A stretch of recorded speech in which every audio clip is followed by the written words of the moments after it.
সাবিয়ার মন খারাপ হয়েছে দেখে আবার যাইতেছি আমরা বরিশাল। ওর রেস্টুরেন্টে খাইবে কি জানি কি কি কোথায় জানি খাবা, আমরা খাইতে পারি না এই সাইকেলের জন্য। কোথায় খাবা এইসব?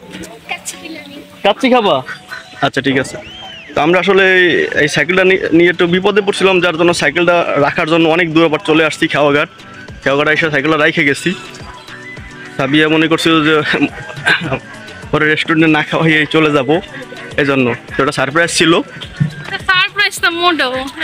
সারপ্রাইজ এটা যে বাড়ি গেলে যুদ্ধ শুরু হয়ে যাইবে দেখছেন, আবার যাইতে আসলে আসলে কিন্তু সারপ্রাইজ ছিল, এই জন্য আর ইয়া করছি। কিন্তু দেখেন আমরা বৃষ্টিতে আটকাই আছি, বাইরে বৃষ্টি পড়তেছে প্রচুর।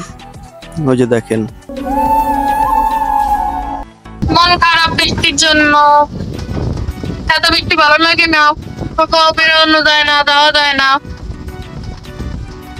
মেয়ে মানুষ মোবাইলে তো আয়না দেখলেই সে রূপচর্চা শুরু করে দেয়। আল্লাহ হাফিজ গাইস, দেখা হবে পরবর্তী ভিডিওতে।